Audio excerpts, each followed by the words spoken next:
itus asxaabtaada waxaan kuu sheegi doonaa cidda aad tahay iyo waxay tahay nolosha aad ku nooshahay. cidda aad u doorato inay kugu xeernaataa waxay door weyn ka ciyaaraysaa tayada iyo tayala'aanta nolosha aad ku nooshahay. haddii aad ka agdhawaato dadka dhanka wanaagsan wax ka eega waxay noloshaada ka dhigaysaa mid degan.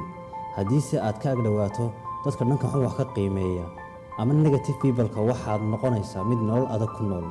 haddaba daawade fiidiyogan waxaan kuugu sheegayaa 5 nooc oo dadka ka mid ah oo aan marnaba xiriir dhow lala yeelan.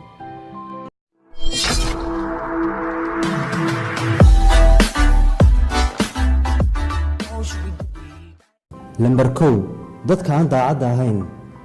daacadnimadu waa shayga ugu muhiimsan ee uu aadanuhu u baahan yahay xaalad kasta oo uu cid la macaamilayo ama uu xiriir shakhsi kale uu la yeelanayo.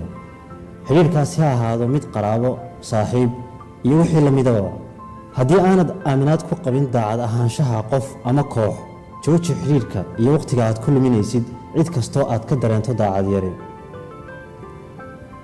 Lambar 2 dadka kantaroolka badan. xorriyaddu waa shayga uu aadanuhu ugu jecel yahay inta uu nool yahay, waana waxa aanu marnaba ka daalin raadintiisa. haddiise aad dareento in ay dadku kantaroolayaan waxaad noqonaysaa qof nolosha ku ciqaaban oo culays badani saaran yahay. markaad si ka dheeraato dadkaas waxaad dareemaysaa farxad iyo xorriyad buuxda. ka fogow dadkaas, raacna qalbigaaga adigoo og in aad xor tahay gaarna u leedahay noloshaada.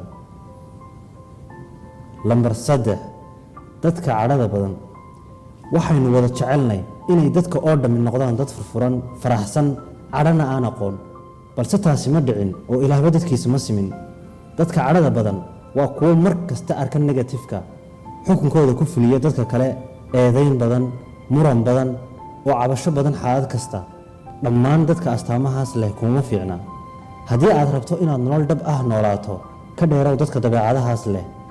raadi kuwa eega dhanka wanaagsan xaalad kasta ay ku sugan yihiin.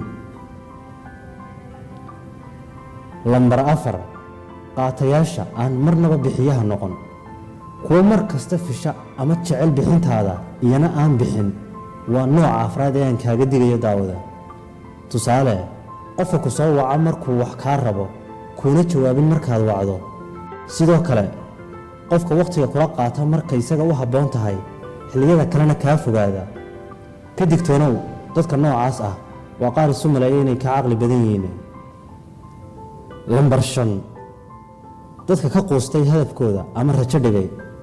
ka agdhawaanshaha kuwa ka quustay hamigoodu waxay caqabad ku noqonaysaa inuu hankaagu koro, noloshaadana cidhiidhi iyo cabsi badan ayay ku abuuraysaa. ka fogow dadka aad astaamahaas ku aragto ama aad ka dareento, ha ahaado qof qaraabadaada ah ama saaxiib aad isugu dheertihiinbe.